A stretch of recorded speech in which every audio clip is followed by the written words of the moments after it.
Hi, welcome to the channel, everybody. I got a little discussion video going on today.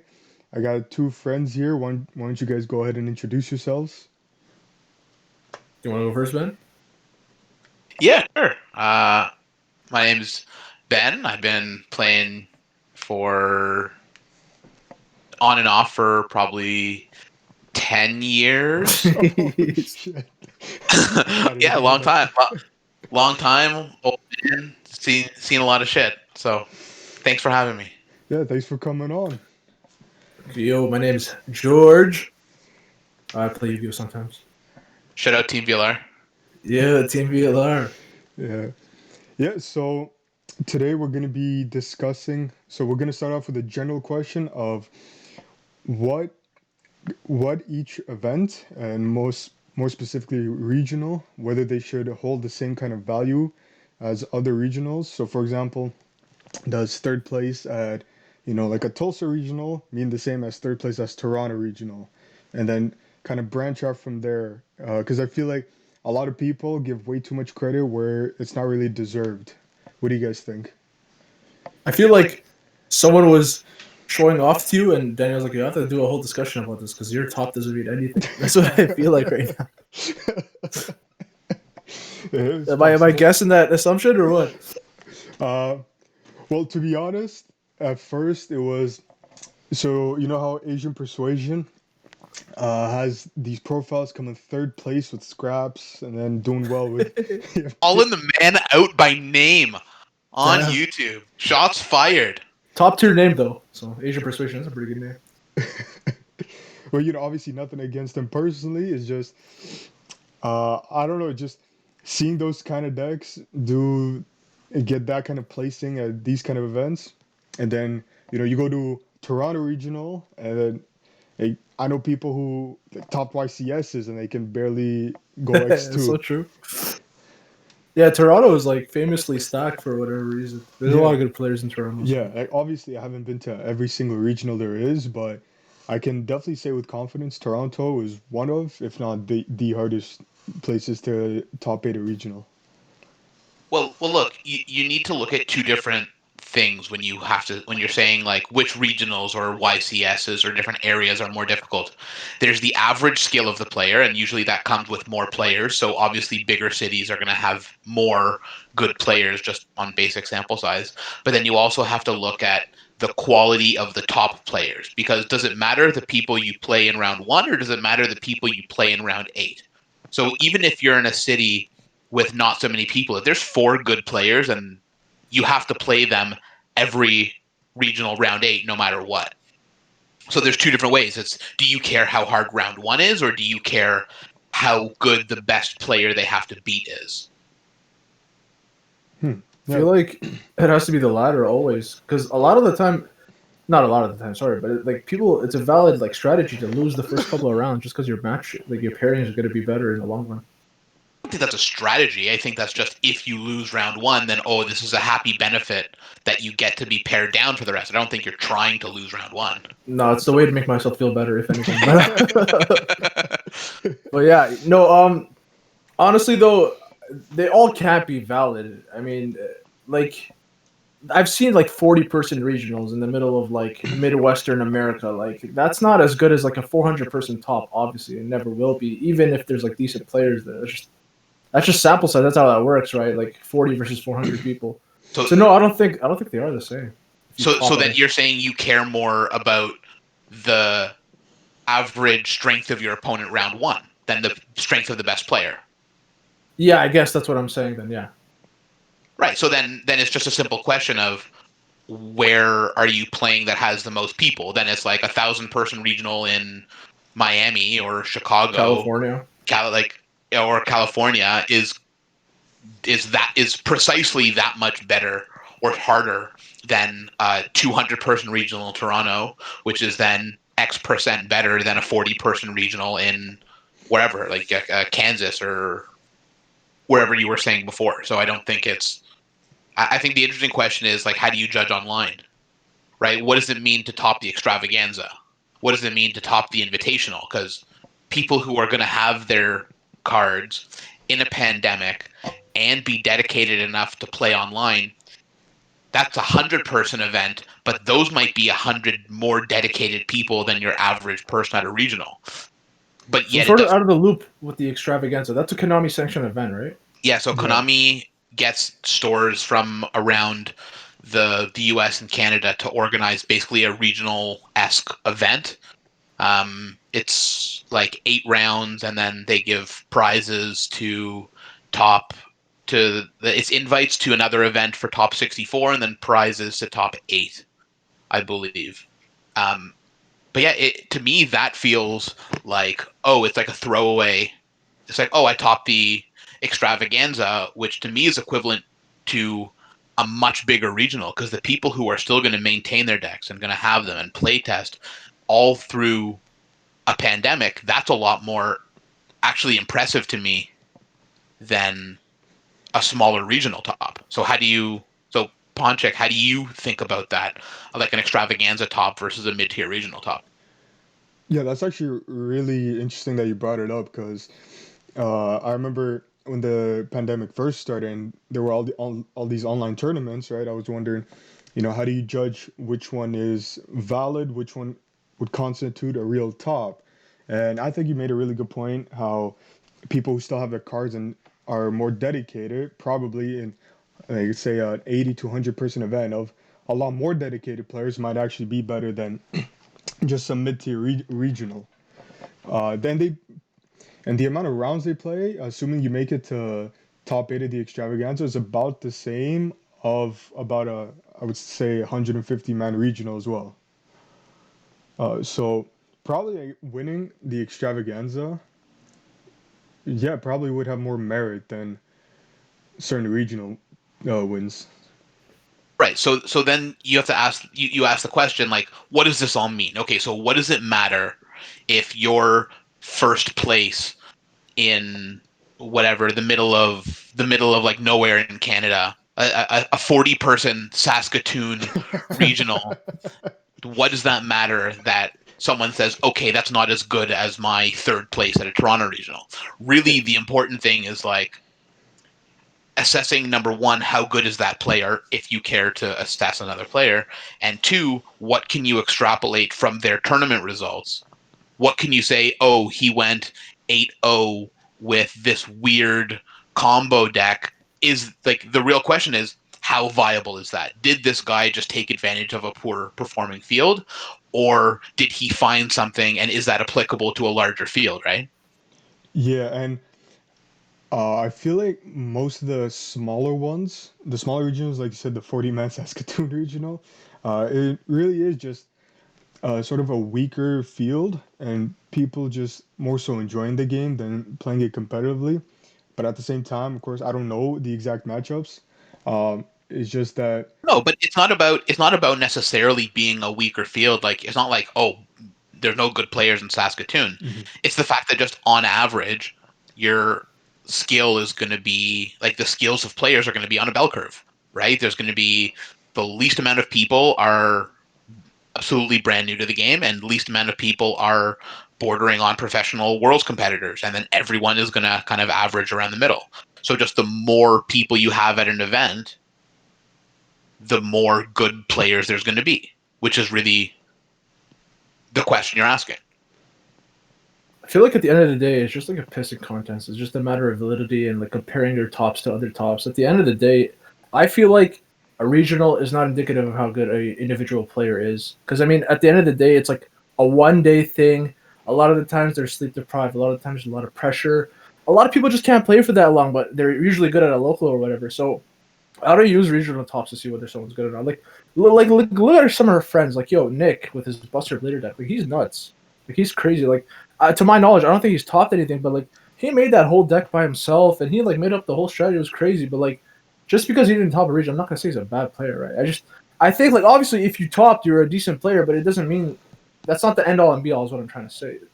At the end of the day, it's just a pissing contest. Like I For top this reference, we're regional. for reference, we're talking about our friend, commonly known online as Buster Blader Nick, who Buster went Blader to deck, who went to sickest name. day two with Buster Blader at Niagara, I, 2019. Yeah, Buster I mean, Blader I've before never his gotten an school. invite, and I like to think I'm a good player. So So it's like, at the end of the day, I don't even think it matters, to be honest with you. But yeah, like if we're just gonna like compare them, yeah, they're different tops. They're not the same top. I'm sorry. But that's what I'm saying. Like the important thing that you get out of comparing regional tops is saying, will that work for me? Is can I take this? I remember Asian Persuasion posted like this, like a spellbook deck, like last year, Yeah.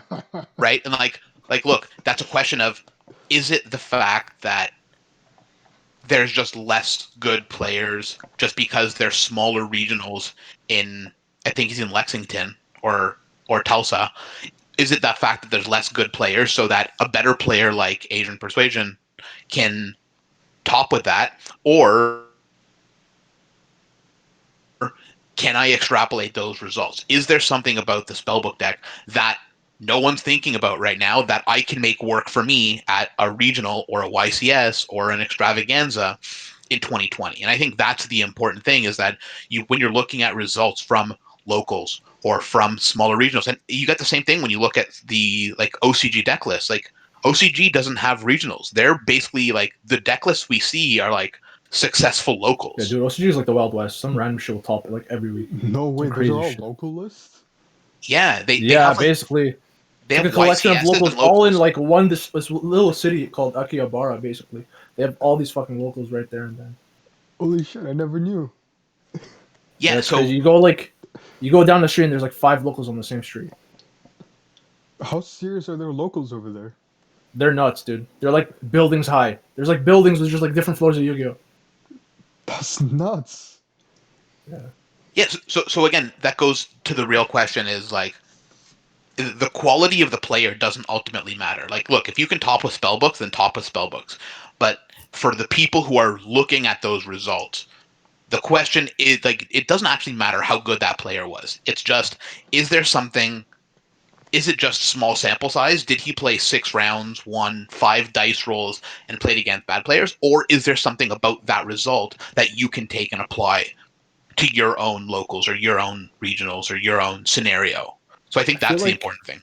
from personal experience, seldom is that the case where it actually is like a good deck in the meta. The only example I could think to counter that is I remember when Prankets did they win the YCS or did they win Yeah, like a it national? Where did they was win? it Yeah. was Dinkabui on YCS. It was like the first top they got, and I'm like, okay, that's a fluke. Like, no way, like Prank is like, because no one was talking about Prank Kids, but But then they were a pretty consistent deck, and they were actually decent. That it's was like not the about only case. nobody talking about them. It's that it was still a new deck. People didn't know what they did, so you don't know the choke points, you don't know what to stop. So That's a big part of it for sure. Yeah.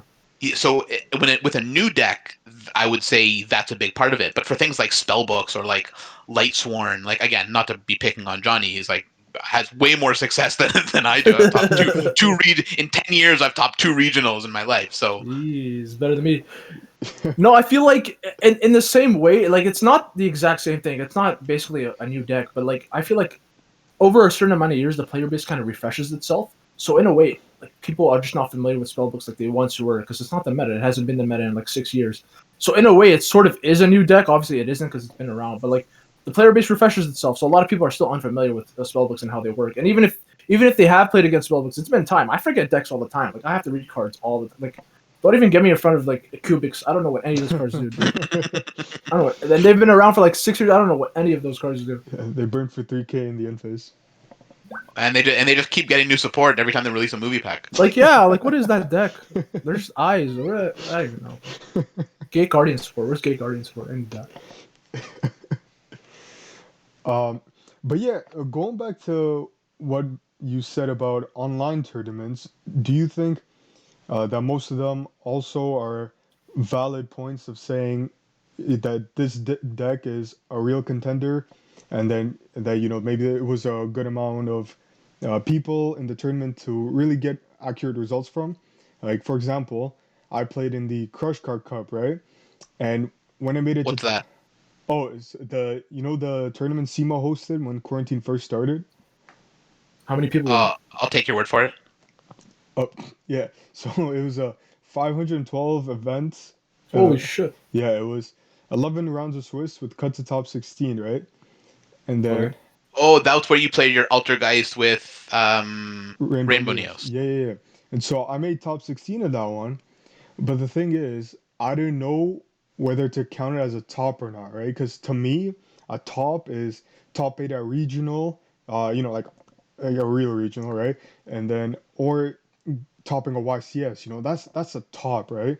So how do So you this whole distinguish? conversation has been about should you include that top in your bio? I So figured that's what it had to in do with your like something. yeah, in your Tinder bio, is it going to say one top or two tops? Yo, Dan, you're crazy, man. Oh, no. How tall are you on your Tinder bio? Yeah. You're probably like 6'2" on your Tinder bio, huh? Oh man, no, obviously, it, obviously it wasn't all for this, but it's something I'm genuinely curious. Okay, let me give another example. No, So, okay, no. So No, you can to just answer, use that. Like, I think that's valid. 500 people is a lot of people. I don't care on what like platform you're playing on. 500 people no, is a shit ton of I people. think it does matter. 500 people on DB, like, look, you play against digital bugs on DB. because like you said, this also was where it did have some heavy hitter players, such as Cody Angeloff, Thomas Rose, Adrian Durson. It had some big names in the tournament. But it's Daniel all Ponchik. yeah, exactly right. And then but at the same time, it could, by chance, could have been like 90% people who are, playing digital bugs on DB.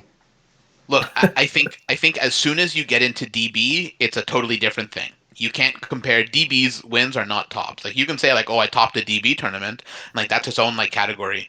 But as soon as you stray away from regular cards, that's one thing. And then number two is as soon you have to differentiate between like Konami tops and like independent tops. And people have been doing that forever. Like people say, oh, of like 10 premier tops, like they're not counting like an ARG or like a PPG in that top. They'll like I think you categorize that separately. Okay. And so, what about for an LCS, right? That's also on Dueling Book, but a a lot of good players playing that, right? Because there's money on the line. People actually want to do well. How would you categorize that?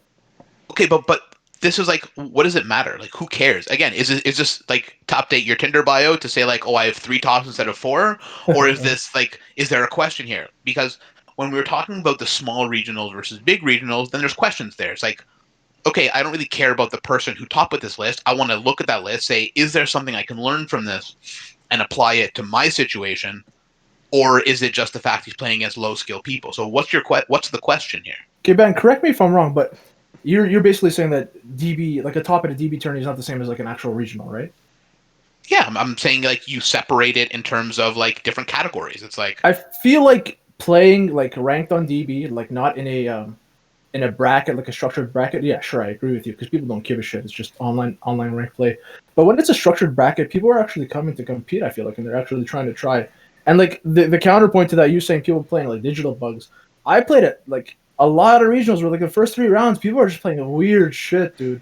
Like very weird shit, like decks you haven't heard of in like Dustin or something. Like people play weird decks all the time. I don't think that discredits the fact that it was like competitive whatsoever. but there's a difference between playing with cards and playing online. Like and also and that's why there is a little bit of a difference between remote duel events, right? There's a For difference sure, for between being sure. able like not needing to sit in front of your opponent, there's no one looking at you, there's no one else around, Yeah, you're yeah, yeah. clicking cards like But I feel like deck choice has nothing to do with that. Like I feel like that's just the only point I'm making. Like digital bugs, whatever. Like people always play bad decks at regionals. It doesn't matter. But you are right. There's obviously a huge difference between digital play and like physical play. I honestly thought all the tournaments you guys were playing were remote play. I didn't even know DB was like the place to play.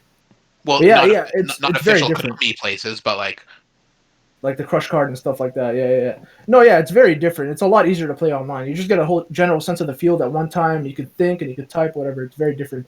But like, I think it gets to a certain point where like the amount of people are in the tourney, it kind of changes. Like, 500 people is a lot of people.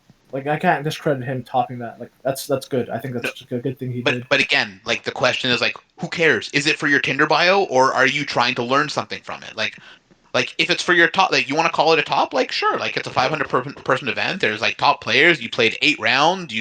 There was like better pricing than some like regionals we've been to.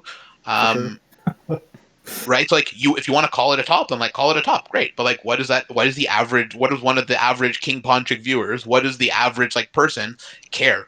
Is it just like if you look at the decks that topped, it was all meta. So then you're saying like, can I learn something and take something from that event and like extrapolate it to other events? Absolutely. Yeah, and it's also not about others looking and analyzing and trying to get something from it, but also something for one's own understanding of how they're getting better at the game, right? So, for example, a lot of people would say getting an invite at a regional is no big deal, but then for some people who really struggle to get it and finally achieve it, like the point isn't to go around bragging like, oh yeah, I got my invite, man, I'm the sickest guy in my locals, right? That's not the point of it. The point is you see yourself as a player get better at this game, and that's for most competitive players, that's their goal, right? They want to be better at it, and having these steps and knowing where to identify how well you did, having a scale of it can just help to know whether you're improving or not. So before this top, were you questioning whether or not you were a good player? Is that what you were questioning? No, okay, it's not about me. Stop. Like all these, it's nothing We're to. just like we're just like your therapy. We're just like your therapist right now. Like, Yeah, don't worry, Daniel. You're good enough. You're good enough, Daniel. Thank you, guys. Thank you. But yeah, no, obviously it's not about me, but just for in general, how does one analyze? Because I've met some people where they go, yeah, like I've gone 48th place at a regional where it was 48 invite, and I just barely got my invite, but I wasn't really too proud of it because it's just an invite. What's it mean? Even though they were working really hard, and I feel like for some people the idea of doing well is only getting top 80 at regional or top 32 at YCS, right? But that's for those people. Look, here's some life advice for you kids. Is like, who gives a shit what other people think? It's like as long as you're happy with your own performance, and if you have a goal to get better at the game, and you see yourself consistently doing better, then great, congratulations. For me, I play a few hours a week. I work a full-time job, and like I don't have the like 15 hours a week to put into this game, so I'm not expecting to go and like top eight a regional. I'm not pissed off that like I haven't topped a regional in I don't want to say how many years, but but like for me, like I don't care. Like I know I'm getting better. I don't have to grind out regionals and worlds points for my own satisfaction with how I'm doing and how I'm playing. And like someone wants to come be like, yo, you're a scrub. I'm like, all right, whatever. here's the question I have. I'm curious as to what the Ben has to think because Daniel said that in essence, the last year has been irrelevant in terms of meta play just because of the pandemic. Do you agree with that, Ben? Do you think the whole last year has been like a wipe, like a wash, like none of it really even matters? What do you mean matters? Well, I mean, I Like did say that. like down the line, when we're discussing some of the best metas or certain players and how they were prevalent in a certain period of time, is 2020 ever going to come up in discussion, or any of the decks from 2020 ever going to come up in discussion, or are we just going to blow it off like, okay, yeah, but there's pre-existing circumstances that made it so or whatever? No, I think well, the meta was interesting because we basically went into lockdown as soon as Hulk came out, right? So you Which got was so Hulk. bogus because we were waiting for Hulk for so I know, long. I know. So like Hulk came out and like there was such a super defined meta at the very like through each one of these steps. I think we will remember it. I think there's like some really iconic things that have come out in the last year. If you look at like Hulk, Link Cross, Union Carrier, Verte, Dragoon, Eldlich, like Infernoble, like Emancipator. well, Adamantipator was so quick. Yeah, Like it was like a that flash in the came pan. and went. Like I don't know that I'll remember Adamantipator, but I Yeah, remember me how did many not. times I got hand looped by Infernoble. And forget that. I remember how many tokens were summoned against me in all of 20. It's like 6 million tokens were summoned Yeah. against me between Link Cross and Aurora Dawn and Lion and Colt Wing. Like so many. Like this is just a year of tokens. Token generation, bro. It's always going to be good. Token So collector. for me, like there are still some iconic decks that could come out of this. I think like if you look at like in the future, Lithium's cross banlist cup, Infernoble from this year is going to be on that list. Like Eldlich Synchro, the one where you did like the draw four combo Oh, that was so where you ended stupid. on Savage Herald and then you were playing Eldlich. I think that is going to be an iconic deck. Like Infernoble's going to be there. The full power Dragon Link with the Vylon Cube or like the Buster Lock, those are like super, super powerful decks that I think will get recognized.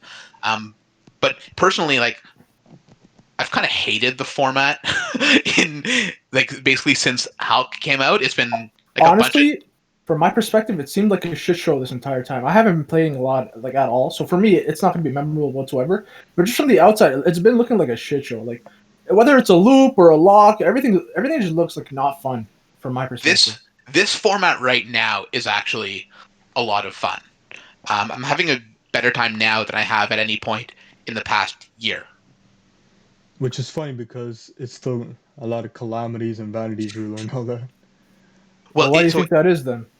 well because the combo. Well, it's funny actually. The format before like I troll love control. game, I don't I love that. like someone spending 15 minutes comboing, but like, yep, guess I didn't draw my anything for my sixth card. Like, I guess we'll go to game two. It's like all these decks basically do the same thing. You're either ending on calamities or vanities ruler or barrier statue. It's basically saying like your opponent can't play, but the rest of the combo isn't so oppressive where there's no way to prevent it or out it.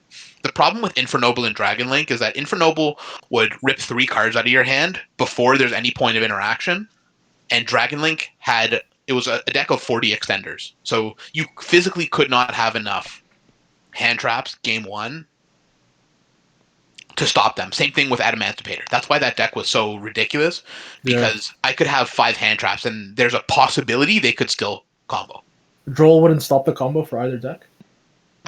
It was okay. Like you wouldn't like they could end on like Seal, Savage, equip with Carrier through Droll, and it's like, okay, so you still have a negate, and you still have like an extra deck lock. So like I don't Yeah. know what I'm doing against it unless I'm playing Grand Maju. So like those Stupid. kind of things were like just not fun to play against, but I still think there's some like really iconic decks. And like in particular, like you look like Link Cross, like how much Link Cross enabled. I don't think like that's just gonna go away. I don't think in 2 years we're gonna be like, what's Link Cross? No. No, definitely not Link Cross. Yeah, I'll let you search with Hextier very easily. That you know what? That's the important thing. That's why it was banned. Geist was too good. But yeah, I'm surprised Dragon Link isn't a deck anymore because realistically, all they lost was Link Cross. Like they still have the rest of the deck. They also lost. No, well, that's not even the most important. They lost Buster Dragon. They lost the extra deck lock. I mean, yeah, but they still have a board full of negates, and there's another Buster they can equip that's just a Dweller. I mean, obviously it's not as good, but it still ends on crazy boards and still is a deck of 40 extenders. Yeah, but then it's just like, but the point is that now it's just another combo deck. It doesn't do anything different enough than the rest of the combo decks for it to be worth it. And like, there's just more points of interaction with that than there are with like Drytron or Virtual World. Like, if I can just set up Vanity's Ruler and like Herald of Ultimateness or Mirage Light with Eva Orange in hand, like, why is putting up 3 monsters better if you're just not going to play the game anyways? And I can do that more consistently with fewer cards and have more cards in hand and a better follow up. And I only lose to things that are in your side deck rather than things that are in your main deck. True. Yeah, that's definitely a good way of looking at it.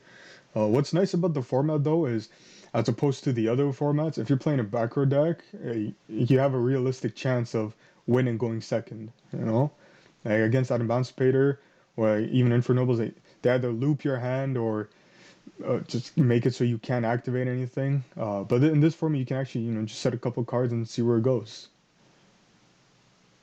Sounds like a good format to me. Yeah, and even things like a card like Torrential Tribute is actually good going first and second. Torrential Tribute? Yeah. I'm actually Yeah, still George, we're playing Needle Sealing in 2021. Needle Sealing. That's not a joke. It's funny Dude. though. That's sick. Um, yeah, maybe eventually people will play that spell that searches out Torrential Tribute. See how good it is. You cut out. I didn't even hear what you said. He said, "Why aren't you playing the spell that searches Torrential Tribute?" Oh yeah, And there was a spell, right? yeah, and the answer to that Yeah. is Torrential Tribute might as well basically be blank if my opponent knows I have it. Oh no, it's probably terrible. Yeah, I know. True. But yeah, it's it's just nice that these cards are actually doing something this time around. Instead of just being outright negated. Obviously I sometimes. actually, I actually don't care that they're doing anything. It's just nice that I get a turn 3. uh, For yeah, real, like, dude. like the only time it sucks is when they have when Dragtron, for example, ends on ultimateness and it's just a billion negates. But even then, like, one strike and like, their board's gone. A little more than that, but yeah. Yeah, like I remember I was playing against Dragtron in remote duel locals, and he ended on what's called ultimateness and vanity ruler. So I cracked down the ruler and then striked his ultimateness. After he Yeah. went full combo, and I won. It was pretty sick. Yeah, but that's why, like, there's some of those traps you can play going second. Yeah, like that's what I really like about the traps they've been making recently. A lot of them, well, I don't know how recently, but a lot of them are actually really powerful going second, like Crackdown, and even older ones like Torrential Tribute. The man said recently for Crackdown. Recently. Yeah, Feels like recently. The whole last year was a blur. yeah, that's what I'm saying. It feels recently. It didn't You seem mean that long ago. Manhunt? Bro, Yeah. you were taking my Colossuses with Crackdown for like 6 months. Dude, There's no recent about Crackdown. taking Colossus was the sickest. And then flipping him down with Guru. That was sick.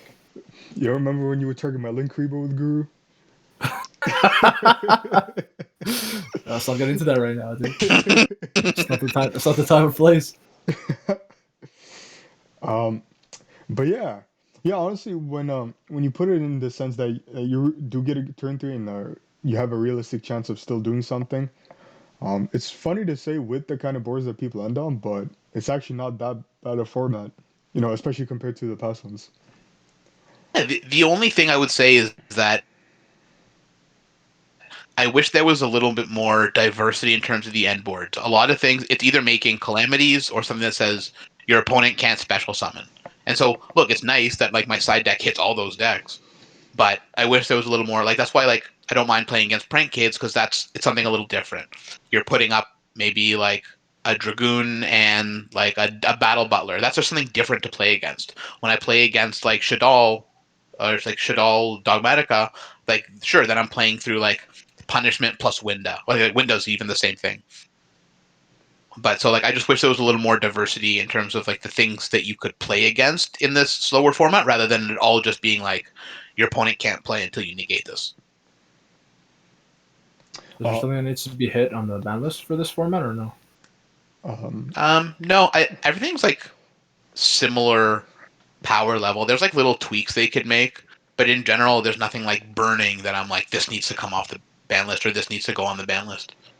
yeah, I'm sure eventually Benton will get hit in some sort of measure, but I was seeing conversations about Ben 10. I'm like, is that because of Drytron? yeah, But Drytron's not yeah. So Drytron like you search off Benton like 6 times in a turn. Ben 10 is such a stupid card, dude. It's been doing that for so long. Yeah, It should have been a hard once per in my turn. Herald of Perfection deck. Yes, dude. It was the obnoxious. kill combo. It's like 7 negates, dude. I had to have Gamma Seal or something. Like, Yeah, so like look, like yes, that's good, but like Drytron still loses to Droll, still loses to Psycho Reader. Like it's not like there's like you can't play around it. And like Drytron's super powerful, but it's not far and away the best deck. It's still right there with Virtual World and like whatever version of Eldlich you're playing. So like yes, like if you look at Ben 10 in vacuum and like what Drytron can do if they go uninterrupted with the Ben 10, like can Ben 10 be put on the list and like it be reasonable? Like, yeah, it could go to 2, it could go to 1. But like if you look at it compared to everything else in the format, then like it's actually kind of fine. Same thing with VFD. Like everyone was angry that VFD didn't get hit on the last list. But if you look at it, like the decks that make VFD, like it's not far and away the best deck. It's not a huge problem. Yeah, I didn't. so would you say the winner of 2020 was Eldlich? Because I feel like that's like the deck that was consistently there throughout the year that just came out on top, even in 2021. Well, it started at 2020, and then once we got into like the combo format, when it was like Infernoble and Dragon Link, no one was playing Eldlich. But then once that got hit, then you could go back to Eldlich. I think Eldlich will be the deck that persists the longest from 2020. Yeah, like the Sky Striker of the year.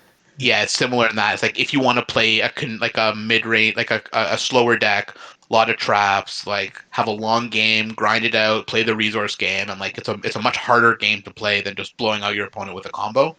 If you want to play that deck, then yeah, Eldlich serves the same role in the format that Striker did.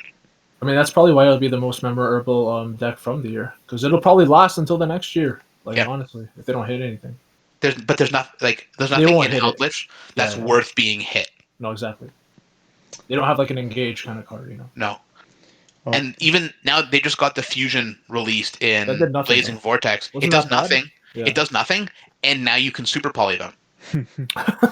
So it was like a debuff, dude. That's It's like a exactly right. nerf. What the hell? What's cool about Eldlich though is that it had so many different variants that it went through and is still going through, which I think is really really cool, and I feel like would be cool if more decks had that kind of transition.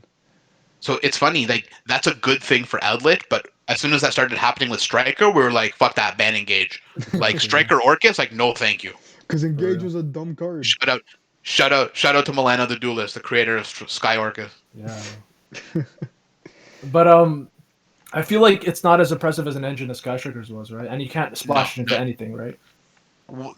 I think you can probably splash it into more things than you could with Striker. Well, like unless you're thinking of like 3 engage, 1 drones and something like Goki. That's what I'm thinking of, actually. Yeah. Yeah, but like that feels like a Hornet drones engine more than like a Sky Striker engine, Yeah, I guess. right? But like you can mix Eldritch with so many different things. Like you're playing Eldritch Shadal, Eldritch Invoked, Eldritch Dragoon, Eldritch Zoo, and like we got some spice cooking for King Ponchik coming up at the LCS. We're not going to reveal yet. Jeez. Okay. I Yes. see how it is. Stay tuned for the first place LCS list.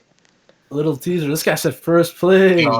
See, you couldn't just leave it on a cliffhanger. You had to like give yourself pressure. Damn it. I can't wait until you release this and then have to edit it after we 40th place. we go 40th, and you just dub it with "Stay tuned for the 40th place." It's not even Daniel. You have to hire some guy. You have to Yeah. outsource it. No, but I think you can mix it with way more, but like you're still restricted to the Eldritch style of play. Where with Striker, like the Striker cards were just so good, you could be like, I'm just playing Orcus, but just being able to draw 2 and search and negate. Yeah, plus free link monsters. Yeah, so you could play more the Orcus style rather than the Striker style with the Striker cards. But I think everything in Eldritch makes you play the Eldritch style. If I'm not mistaken, though, like the Eldritch engine doesn't use normal summons, right? No. No. Basically, yeah. So that's probably why it's so splashable. Yeah, obviously. Like the Wind Witch engine, you know? Classic. Because like Invoked is a really special engine, but at the end of the day, like unless you drew the Invocation, you're gonna need to normal summon Alistair, or at least have like the combo off with the Invoker of Madness. Look, if my opponent normal summons Alistair, like that's a format I'm okay with. Like I've in my life, I've never been scared of my opponent normal summoning Alistair. For real. Unless I negate it with Ash, and then they still have Invocation. I'm scared. I'm a little scared after that. But Yeah, like look, if Alistair is the best, if ever, I think I was watching a Duelist Academy stream, and one of them said it like, if Alistair is ever the best, if Invoked is ever the best deck in the format, that's a totally fine format. No one should ever be complaining about that format. for real. But yo, while on the subject of good formats, 2019 and then a little bit of early 2020, it was for the most part like a pretty good format. Nothing was the definitive best deck. Like there was, you had Striker, a little bit of Danger Thunder, and then Orcus, and then it moved on, and it was more Striker Orcus. But even when Striker Orcus took over, it Are you talking about Eternity format? Oh, sorry. You're Yeah, talking the about Eternity format, Yeah. right? Yeah, essentially, yeah. Yeah, it's one of the most. It's like the most. Everyone likes that format. Like it was a good fun. Now, It just got now they boring. do. Then Yeah, but they were complaining back then. We were dying for something Yeah. to give get us something hit, new. for Give us something to something- change, for Yeah, for real. a new deck to come out. We're like, God, we were like, when that list came out that just massacred the meta, we were so happy just to be playing against different things. Yeah. So And now we've seen all the bullshit that's come out since then with like Hulk and Link Cross, and we're like, please just take me back to a format where I can know what the cards do and see turn 3 again. For real. Yeah, no, like at the height of it, like during Nat's format, like it was a really solid format. But honestly, Skywalker's format, I personally feel like it was an absolute garbage format just because Engage was around for way too long. Uh, Engage it. But people are like clamoring for Engage again now. Just give me one. Just give me one. no, it's the stupid. Don't no people. Yeah, send me. It's just because they miss it and they forgot what it does. You No, know? I remember. I remember exactly what it Yeah, does. yeah. It's actually funny how that format balanced itself out because if you had Engage by itself, it'd be too strong. But then you had Thunder Dragon Colossus, which said, okay, that checks Engage. And then you had Harp and Ding being like, okay, that checks Colossus. that checks Colossus. And then you have Striker being like, no, my Shark Cannon checks your Ding. So and like Salad is somewhere in there just like causing Always shit. Salad's always there, dude. Just in the shadows. They're always Yeah, there. it's just like causing shit for everybody. But if you just look at those three decks, like it's a really funny triangle how that works, and that if you brought back Colossus, you'd need to bring back something that easily outs Colossus like Orcus, and then if you brought back something like Orcus, you need to bring back something that checks that like Striker. So it's a funny like triangle how that works. You're not one of the guys who thinks Colossus can come back to one and it would be fine. Colossus can come back to one and it's fine. They just look. So many people love like whether it's like a pure Thunder deck or like one of Jesse's like Chaos Thunder decks. Like so many people love those decks that like they just wouldn't sell any more cards. Like people would just like take one new card a set and like put it into that deck. So like they don't do it because they need to sell more product, but like it could come back to one and it'd be fine. Yeah, probably. I wonder what the best deck would be with it in. Think people would play Arch Nemesis or whatever it's called. Yeah, I think everyone would splash that in. You play Yeah. one any deck that like banished cards. It's the Nemesis Corridor. That's the wind one, the thunder Yeah. one. It's just a free Colossus. Every deck that banished any cards would just play that and be like, oh, now I have my whole thing plus a free Colossus. But like, the OCG doesn't do that for some reason. No They're idea too nice. why. Yo, They're They have like a gentleman's agreement, I feel like. so that's weird. why they have Nexia 3, eh? And play Dragoon. No, I think that really does play a big part in the OCG because I remember once upon a time, I think it was either it was Sky Strikers or like something else, but it was the dominant deck in the format, and they literally banned it from certain tourneys. Like, oh, you can't play that deck here anymore. Like Oh, locals, like you can't play that. yeah, Here. I heard of this. I remember during Zoo format, they banned, I think, Broad Bull from certain Oh, for locals. sure. I think it was Zoo format. Now that I'm thinking about it, yeah, they were Yeah. just like, oh, you can't I play that remember. at our locals. So you can tell they really care. Yeah, it's interesting how much different everything works over there compared to here. I don't Yeah, understand it. I'm not even gonna pretend to understand it. I don't. for real, dude. I feel like if one of our players went over there and like knew the language and like got familiar with the meta, they would dominate the whole scene for some reason. And it's not Wait, even a bias. I just feel like that's just how it is. Pendulum FTK is just at full power there. And no one's playing it. Eh? No one's playing it. Yo, why don't They you? have grass and snow Yeah, they and like do. all of the Eldlich cards, and they're not playing it. Can you imagine milling 20 with Eldlich cards in your deck?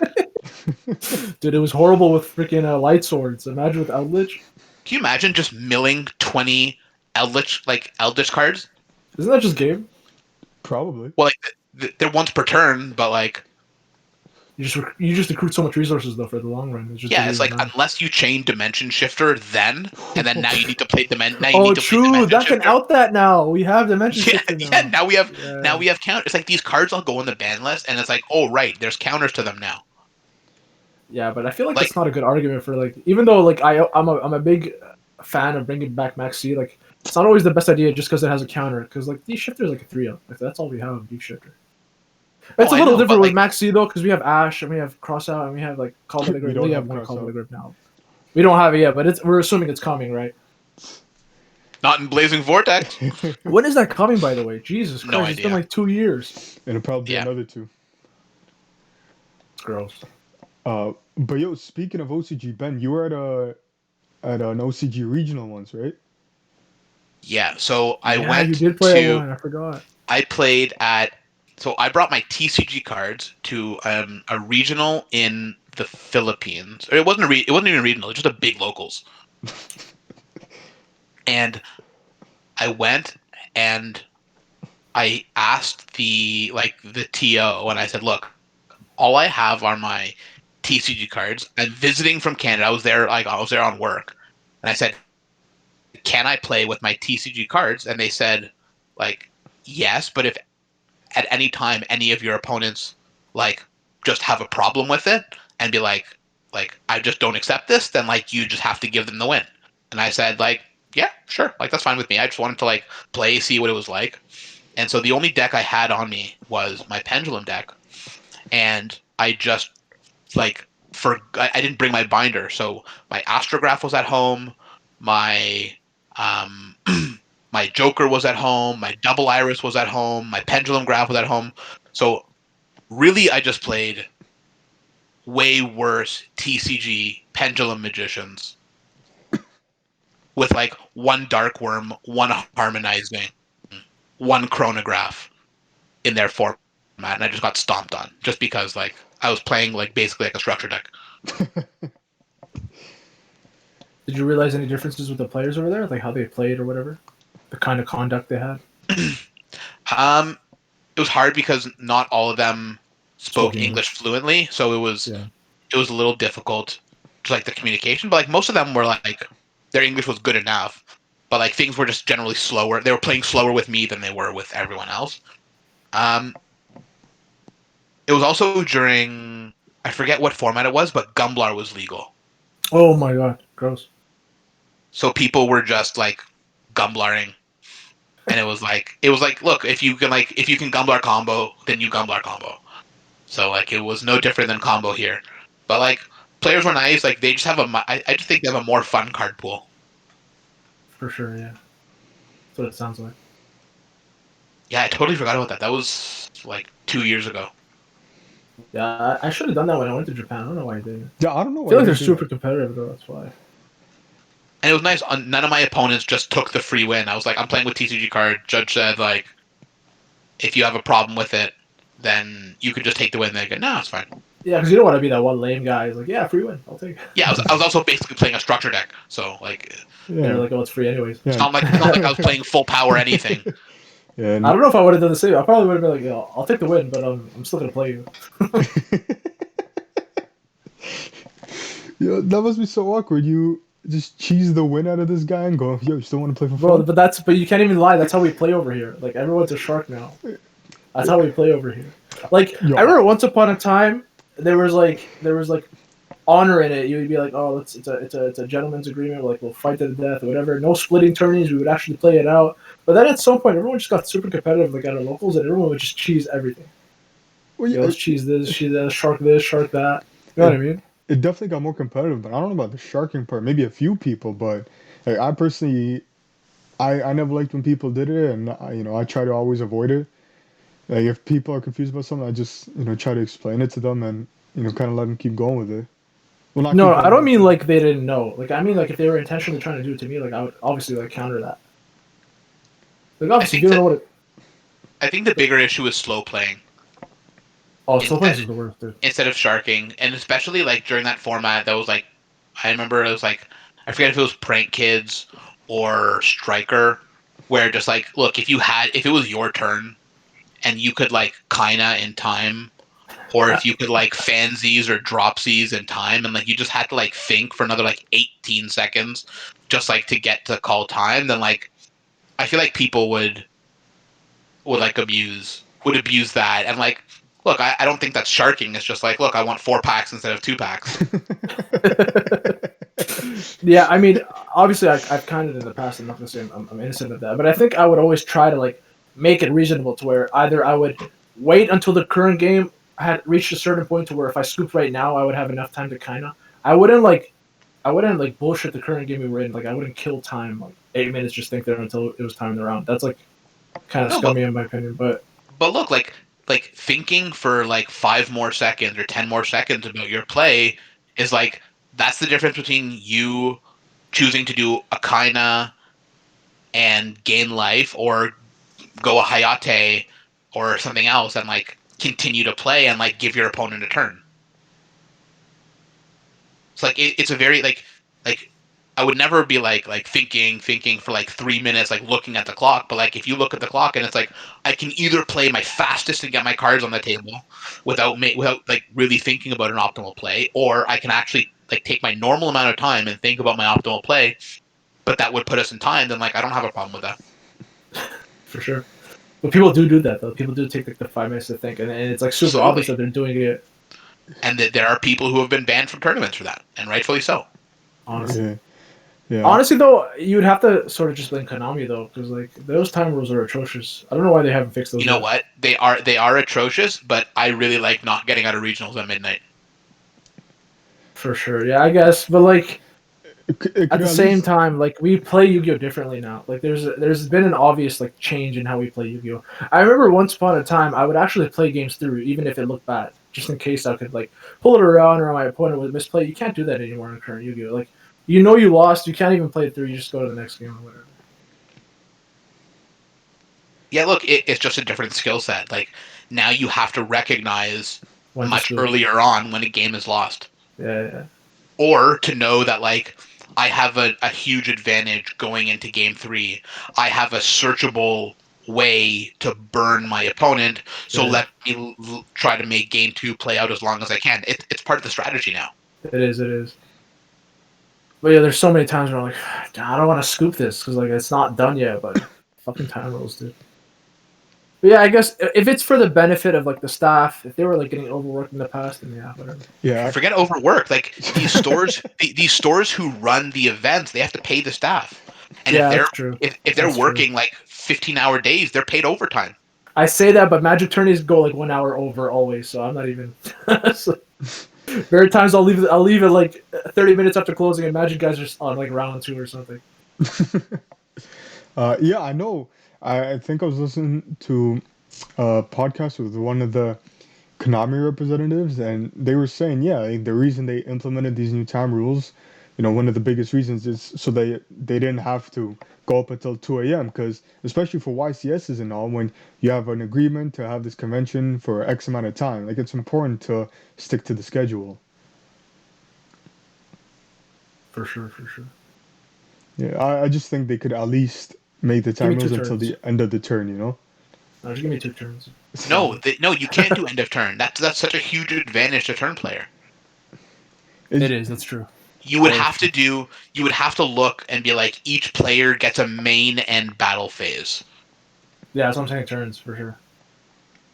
Like that's the minimum, but then you're just giving so much advantage to your opponent that like it either has to be the way it is, or it has to be like the full 3 turns and just be like, fuck it, we'll pay out the overtime. Well, it used to be 5 turns if I'm not mistaken at section tournaments, right? That's at premier events. Yeah. At tier 1, I think that's tier 2 events and higher. That's definitely way too long. Yeah, 5 turns can be a whole duel. Like that's a whole match sometimes, Yeah, for real. Like that's way too long. Yeah, but duels don't even last 5 turns anymore. So I know. That's why it was probably like an outdated rule, to be honest with you. But I could see 2 or 3 turns being okay. You know what the real problem with the time rule is? Is that it got announced when Trick Stars were in the meta. Oh, for real? Was that the timing of it? Yeah, that was the first deck. That was the first meta after the time rules. Was the Trick Stars.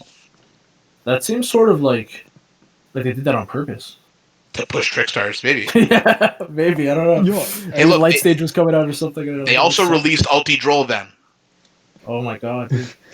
Actually, if you think about it, a lot of the meta decks that were part of the meta, they got in archetype cards that either gave them extra life or took life away from their opponent, and then nothing else, like Salomon Grade Pero. Like that had okay. The whole Salomon Grade deck came out then. You can't be like, oh, they got a life point card. Like so many decks have a card that's like gain 100 attack and then gain 100 life. Yeah. No, and Salomonites have like several cards. Doesn't the field spell also give you like life or something? Only during I think. Yeah. Pero. Yeah, shout out to Jung. Getting using it. Paroed and not yet. being too scared to use it. See, Jung has honor.